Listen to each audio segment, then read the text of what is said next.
कि जो मोदी सरकार, व्यक्तिगत मोदी जी नहीं, जो मोदी सरकार अत्याचार और अन्याय का काम देश में कर रहा है, संविधान के साथ छेड़छाड़ कर रहा है, लोकतंत्र को बर्बाद कर रहा है, इस चीज़ की रक्षा करने के लिए हम सारे जनता हर जगह से इकट्ठा होकर के आए हुए हैं और इनके खिलाफ यहाँ पर प्रदर्शन क्या, नारेबाजी क्या, इनके खिलाफ सारे लोग इस बार इलेक्शन में वोटिंग करेंगे और इनको गद्दी से नीचे उतारा जाएगा। बीजेपी कह रही है सारे भ्रष्टाचारी हैं ये जो आज रामलीला मैदान में इकट्ठे हो रहे हैं। अच्छी बात है, वो बिल्कुल सही कह रहे हैं। चोर को चोर, सावन के अंधे को हरा ही हरा दिखाई देता है। देश के अंदर में जितने बड़े बड़े भ्रष्टाचारी हैं, इन सारे भ्रष्टाचारियों को बीजेपी ने अपने में शामिल किया है और जो अच्छे लोग उनके खिलाफ में इस बार जनता के बीच जा रहे हैं काम को लेकर के, उनको वो उठा करके जेल में बंद कर रहे हैं, न कि भ्रष्टाचारी को बंद कर रहे हैं। तो विपक्ष से डर रही है क्या सरकार? बिल्कुल डर रही है, बिल्कुल डर रही है। कितना डर रही है? वो तो कह रहे 400 प्लस जाएंगे इस बार। 400 प्लस जाना, आप सोच सकते हैं कि वो इस चीज़ की कल्पना कैसे कर सकते हैं जनता के बीच में इलेक्शन के पहले हम 400 के पार जाएंगे। जहाँ तक कि मीडिया में बेशक नहीं आ रहा है, टेलीविज़न पे नहीं आ रहा है, लेकिन हम सभी इस बात को देख रहे हैं और जान रहे हैं कि किस तरह से ईवीएम के साथ में छेड़छाड़ ये सरकार कर रही है।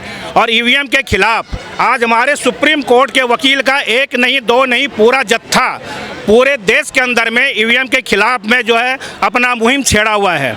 लेकिन केजरीवाल जी तो कहते हैं मैं कट्टर ईमानदार हूँ, तो आज पूरी सरकार जेल में है। देखिए, मानना पड़ेगा कि केजरीवाल जी वाकई में वो कट्टर ईमानदार हैं, उसी की सजा तो वो भुगत रहे हैं। अगर वो बेईमान हो जाएं तो उनको ये सजा नहीं मिलेगी जो सजा आज मिली हुई है। तो आपको लगता है निर्दोष है केजरीवाल? बिल्कुल निर्दोष है जी, वो आदमी बिल्कुल निर्दोष है। मनीष सिसोदिया भी मानना पड़ेगा, क्योंकि इस सरकार ने आकर के दिल्ली के अंदर जनता के हक में जो काम किया है, आज तक किसी भी सरकार ने ये सोचा भी नहीं था कि दिल्ली के अंदर आकर के हम इस तरह का काम करेंगे, और करने को वो सोच रहे हैं। तो आप मानते हैं भ्रष्टाचार नहीं हुआ? बिल्कुल नहीं, बिल्कुल नहीं, बिल्कुल नहीं। शराब नीति जो बनाई उसमें घोटाला नहीं? जनाब, शराब नीति में जब आज हम सब लोग जान रहे हैं इस बात को कि किस तरह से जिन भ्रष्टाचारियों को पहले उन्होंने पकड़ा आरोप लगा के, और उसी से जब वो खुद 50, तो आप भी आरोप लगाते थे, कांग्रेसी भी ना, गठबंधन से पहले तो किस पे आरोप लगाते थे? केजरीवाल पे। केजरीवाल पे कैसे हम लोग आरोप लगाते थे? कैसे आरोप लगाते? हम लोगों ने केजरीवाल जी के ऊपर आरोप नहीं लगाया। आरोप का मतलब होता है, देखिए राजनीति में आदमी कुछ बोलते हैं, लेकिन उस चीज़ को साबित करना, हम सब आज जान रहे हैं, आप भी पढ़े लिखे, आप बगैर साबित करे जेल में है ये सारे। भाई साहब, आज आप अच्छी तरह जान रहे हैं कि मोदी जी ने एक नई नीति लाई। वो नीति क्या लाई? जो इलेक्ट्रल बॉन्ड तो बात की बात है, उन्होंने एक नीति लाई।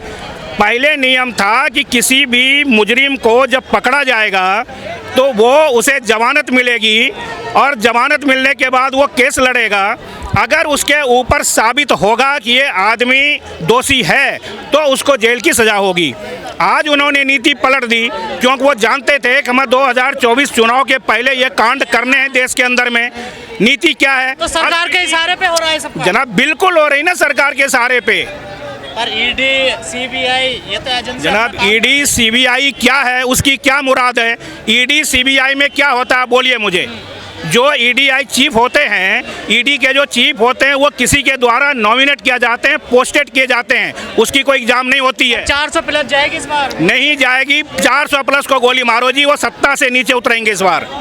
इस बार इतने भरोसे से? एक भरोसे से कह रहा हूँ जी, देश की जनता कह रही है। जितनी महंगाई है, जितनी बेरोजगारी है, जितनी बेईमानी है, जितना वो विदेशों से कर्जा ले करके, आपने देखा कि 65 साल में सारे सरकार मिल करके जितना कर्जा नहीं लिया, उसका 3 गुना कर्जा इसने 10 साल के अंदर में लिया। राम मंदिर बनवा दिया। देखिए, मैं तो कहना चाह रहा हूँ जी, राम मंदिर क्या, हम सब सारे जितने देश के हिंदू थे वो कब राम को नहीं पूछते थे? आज से 1000 साल भी पहले वो राम को पूछते थे, आज से 2000 साल पहले भी राम को पूछते थे। एक हिंदू होकर खड़ा कह दे कि वो राम मंदिर बनने से पहले राम को नहीं पूछते थे, राम को भगवान नहीं मानते थे। कौन हिंदू है जो ये कह सकता है कि मैं राम को नहीं मानता था? कार सेवकों पे गोली चलवाई, उनके साथ गठबंधन है। तो कार सेवकों पर गोली क्यों चलवाई? आप बताइए। राम भक्तों पर आपने- जी नहीं, राम भक्तों पर गोली नहीं चली। अगर आज ये यहाँ पर रैली निकाली गई है, आज ये रैली यहाँ पर कोई ऐसा काम करेगी जिससे अराजकता फैल सकती है, तो आज कोई भी सरकार हो उसको गोली चलानी पड़ेगी। वहाँ पर गोली चलाना मजबूरी था, ना कि राम भक्तों के ऊपर गोली चलाई गई थी। वोट मांग रही है बीजेपी। बीजेपी वोट मांगता रहे। अब की बार की जनता ना तो बीजेपी के पास एक ही मुद्दा है, हिंदू मुस्लिम। उसने जो जनता के बीच में ये एक भ्रांति फैला रखा है हिंदू मुस्लिम, इस बार वो भी इसका ध्वस्त हो जाएगा। अरे गारंटी है मोदी जी की। अजी किस चीज की गारंटी है? हमें तो एक चीज का, मोदी जी और अमित शाह, अगर मोदी जी में हिम्मत है तो वो एक बार किसी मंच से खड़ा होकर के ये बोल के दिखा दे कि उसने जितना रुपया पहले विदेशों से कर्ज लिया है, कर्ज लेना मतलब गिरवी रखना। अगर आज आपने किसी से कर्ज ले लिया है और वो आपके दरवाजे पर आकर खड़ा हो जाएगा तो आपको उसके इशारे पर नाचना पड़ेगा। आज मोदी सरकार इशारे पे नाच रही है। और आपके पास तो फंड नहीं बचा, कांग्रेस के पास तो फंड नहीं है, सारे अकाउंट फ्रीज कर दिया। जनता है ना जी, कैसे चुनाव है, लड़ेगा चुनाव जी। वोटिंग कौन करेगा? वोटिंग इस बार मोदी का पैसा नहीं करेगा, वोटिंग जनता करेगी और वोट इस बार अगेंस्ट मोदी जाएगा। प्रचार कैसे करेगी कांग्रेस इस बार? प्रचार तो कर रहा है ना, प्रचार में क्या चाहिए? प्रचार तो अब जो कांग्रेस का जितने कार्यकर्ता हैं वो घर घर जाकर के प्रचार करेंगे। मोदी को चाहिए, पैसे की कोई जरूरत नहीं है। ना नोटों से हम जीतेंगे, आपके वोटों से।